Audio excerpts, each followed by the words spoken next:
Cafeína é a substância psicoativa mais consumida do mundo e a maioria das pessoas nem pensa nela como uma droga. Está escondida dentro do café da manhã, do chá da tarde, do refrigerante, da lata de energético antes da academia. Bilhões de pessoas começam o dia dependendo dela sem perceber. O mecanismo é simples e enganoso ao mesmo tempo. A cafeína bloqueia a adenosina, a substância que avisa o cérebro que está na hora de descansar. Ela não cria energia nova, ela apenas tampa o sensor que avisaria você do cansaço. Em meia hora, vem a sensação de foco, clareza, controle, menos uma explosão de euforia. Mais uma confiança tranquila. O problema aparece quando o efeito passa e a adenosina represada volta tudo de uma vez. Irritação, neblina mental, dor de cabeça latejando.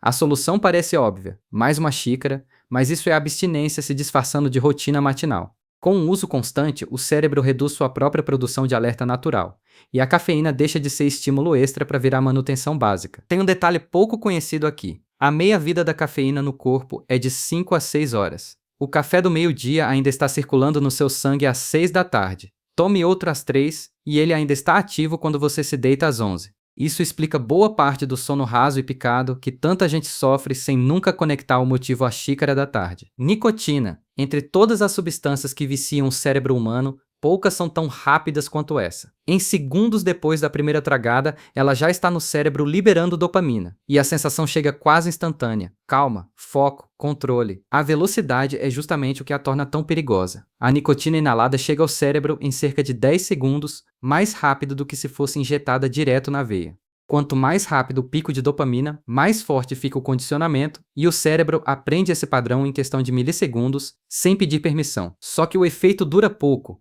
Quando a dopamina cai, a tensão volta com mais força do que antes e a mão já está buscando o próximo cigarro. Esse é o ciclo inteiro. Cada tragada resolve o desconforto criado pela tragada anterior. Não é um momento de paz, é a remoção temporária de uma abstinência que a própria substância instalou minutos antes. Com o tempo, o cérebro reaprende a régua do que é normal. Tudo fora do intervalo entre cigarros começa a parecer sem graça, achatado. Os danos físicos, pulmão, vasos, coração, são conhecidos. O dano silencioso é diferente. A convicção íntima de que função básica como pessoa depende daquele cigarro. Mais sobrevivência disfarçada do que prazer puro. Álcool é o único depressor do sistema nervoso central que praticamente toda a cultura do planeta decidiu, em algum momento, declarar aceitável, até celebrado. Está em festas, jantares, casamentos, velórios, no almoço de domingo e no happy hour de sexta. Bebe-se para relaxar, para pertencer ao grupo, para esquecer por algumas horas. Ao entrar na corrente sanguínea, o álcool começa a embaralhar a comunicação entre regiões do cérebro. No começo é sedutor. Calor no peito, confiança fácil, abertura social. Você parece e se sente mais você mesmo sem os freios de costume. No pico, o julgamento racional desliga primeiro. As emoções sobem de volume, a voz fica mais alta, o riso vem mais fácil e linhas que você jamais cruzaria sóbrio começam a parecer razoáveis. O cérebro desacelera enquanto convence você de que ainda está no controle total. Esse é exatamente o truque. E exatamente o perigo. A ressaca do dia seguinte é o cérebro tentando se recompor de um colapso químico real. Quanto mais frequente o consumo, mais o corpo passa a depender do álcool só para alcançar o que antes era seu estado de base, sem ajuda nenhuma. E existe um detalhe que poucos mencionam em conversas casuais. Para quem bebe pesado há anos, parar de uma vez sem acompanhamento médico pode matar. Convulsões, delirium tremens, colapso cardiovascular. É uma das raras substâncias em que a saída precisa ser tão controlada quanto a entrada. Cannabis. Talvez nenhuma outra substância nesta lista divida tanto opinião popular. O composto ativo principal, o THC, entra na circulação, viaja até o cérebro e se encaixa em receptores do sistema endocannabinoide, uma rede que regula humor, memória e percepção sensorial. O efeito mais comum é uma sensação de tempo elástico. Os sentidos ficam mais vívidos, sons ganham camadas, cores parecem mais saturadas, tudo fica mais engraçado ou mais quente ao toque. No auge, pode trazer uma criatividade genuína e uma calma que parece ganha ou, dependendo da dose, do ambiente e principalmente do estado mental anterior ao uso, mergulhar em confusão e paranoia. A descida costuma ser gentil para a maioria. Pensamento mais pesado, fala mais devagar, sono chegando cedo. Para outros, deixa uma névoa que persiste até o dia seguinte. O potencial de dependência é considerado leve e maioritariamente psicológico, mas o uso frequente pode corroer motivação e embaralhar memória recente. 2 dados raramente mencionados merecem destaque. Primeiro, a concentração média de THC triplicou desde os anos 1970, A planta que a geração anterior fumava praticamente não existe mais nesse formato. Segundo, o THC é lipofílico, ou seja, se dissolve em gordura corporal e fica armazenado nas células adiposas por semanas depois que qualquer efeito perceptível já sumiu. O corpo carrega resíduo da substância muito além do que a sensação sugere. Benzodiazepínicos são os calmantes receitados oficialmente para ansiedade, crises de pânico e insônia, funcionando ao potencializar o GABA, o principal freio químico do cérebro. Depois de engolir um comprimido, a sensação inicial é de alívio genuíno. Músculos relaxam, pensamentos desaceleram, o mundo perde aquela aresta cortante. No auge, tudo parece distante e suave, como se o volume da preocupação tivesse sido baixado manualmente. Para quem convive com ansiedade severa, isso pode representar uma mudança real na qualidade de vida. O problema é que, com o uso contínuo, o cérebro terceiriza sua própria capacidade de se acalmar e esquece como fazer isso sozinho. Nos anos 1970 e 1980, o Valium chegou a ser o medicamento mais receitado dos Estados Unidos, prescrito para praticamente qualquer desconforto emocional, vendido como seguro, moderno e sem grandes riscos. A dependência química instalada em milhões de pessoas só foi reconhecida décadas depois. Esses remédios são altamente viciantes quando usados além da prescrição médica, e a tolerância cresce rápido. Cada vez é preciso mais para sentir a mesma calma. Parar abruptamente pode causar ansiedade intensa, tremores e até convulsões fatais sem supervisão médica. Assim como o álcool, é uma das raras situações em que parar de repente é clinicamente mais arriscado do que continuar. Opioides. Talvez a categoria de substância que melhor ilustra como alívio genuíno pode se transformar em prisão. Vindos da papoula do ópio ou sintetizados em laboratório, eles se encaixam em receptores opioides espalhados pelo cérebro e pelo corpo, bloqueando dor e inundando tudo com euforia.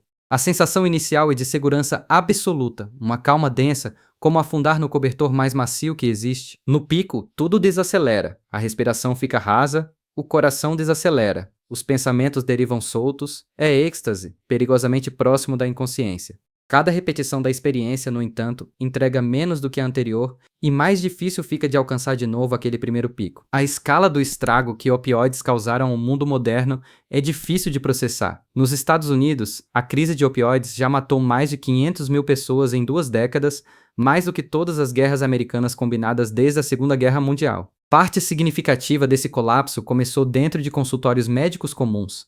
Nos anos 1990, farmacêuticas garantiram a médicos, com publicações e incentivos financeiros, que opioides prescritos não causavam dependência. Era mentira, e milhões de receitas foram passadas com essa garantia falsa. O fentanil, opioide sintético 100 vezes mais potente que a morfina, pode matar numa quantidade do tamanho de poucos grãos de sal. A abstinência é brutal. Ansiedade, dor muscular intensa, náusea, insônia, cada nervo do corpo gritando por alívio. O mesmo calor que conforta no início é exatamente o que rouba de tudo mais na vida com o tempo. Cocaína, rápida, poderosa e traiçoeira, feita a partir de folhas de coca processadas, ela inunda o cérebro com dopamina ao bloquear a reabsorção natural do neurotransmissor. O resultado é um cérebro literalmente afogado em sinais de prazer disparando todos ao mesmo tempo. O início é quase instantâneo. Euforia, energia, uma confiança que parece não ter teto. O coração dispara, as pupilas dilatam, cada pensamento parece brilhante e cada movimento parece perfeito. Uma sensação passageira de invencibilidade total. O que poucos sabem é que a cocaína contrai as artérias coronárias exatamente enquanto força o coração a trabalhar no limite máximo. Uma combinação que já causou infartos em jovens completamente saudáveis, sem nenhum histórico cardíaco logo na primeira ou segunda vez que usaram. Não existe quase sem risco quando o assunto é o coração. O crack, tratado por muita gente como droga separada, é exatamente a mesma molécula em formato fumável. A diferença crítica é a velocidade de chegada ao cérebro, 8 segundos por via pulmonar, o que maximiza tanto o efeito quanto a dependência. A forma de uso determina boa parte do potencial viciante, não só a substância em si. Em minutos, a dopamina despenca e a queda é brutal. Ansiedade, exaustão física e um desejo intenso de repetir tudo de novo. Metanfetamina, estimulante potente que inunda o cérebro com dopamina e adrenalina em quantidades que beiram o explosivo. Em segundos, a energia detona, coração acelerado, mente afiada como lâmina, todos os sentidos no volume máximo.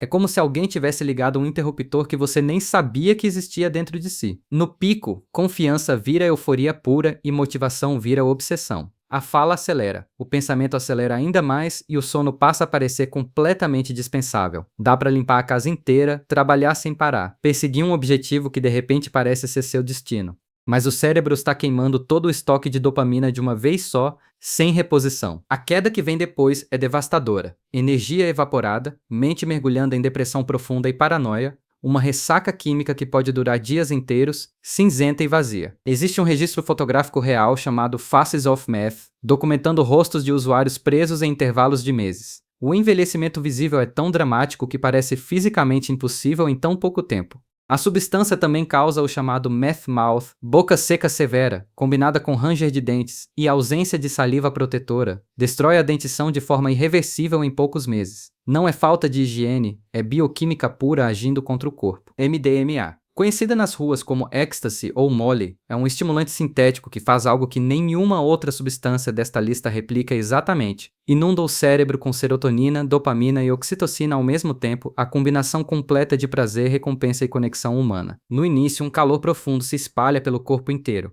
A música ganha textura, a luz parece dançar, o toque de outra pessoa vira elétrico.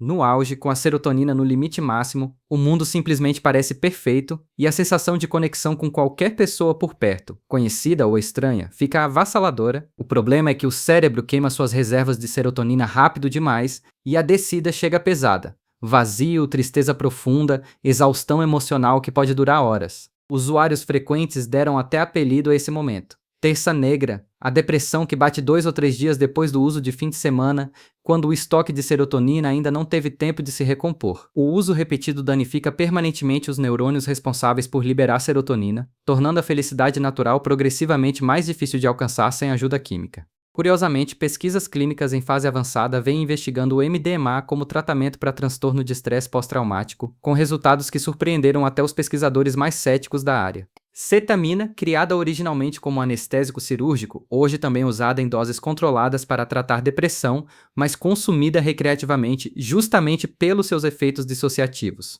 Ela bloqueia o glutamato, o mensageiro químico responsável por processar a entrada sensorial e manter a consciência ancorada no presente. Minutos após o uso, o mundo começa a parecer distante, abafado, como um sonho com textura própria. No auge, a percepção se desconecta quase por completo, o que usuários chamam de keyhole, a sensação de flutuar acima do próprio corpo, observando a própria vida de fora, com o tempo simplesmente parado. Em 2019, a agência reguladora americana aprovou uma versão intranasal da cetamina, vendida como Spravato, para tratar depressão resistente a outros tratamentos, o primeiro antidepressivo com mecanismo radicalmente novo aprovado em décadas, com efeito em horas em vez de semanas. Clínicas de infusão vêm se espalhando pelo mundo. O mesmo anestésico que virou droga recreativa pode estar reescrevendo o futuro do tratamento de depressão grave. A volta à consciência acontece aos poucos. Visão clareando, fala retornando, mas com sensação de pensamento debaixo d'água por um tempo. Uso pesado e contínuo causa problemas sérios de memória e danos graves à bexiga.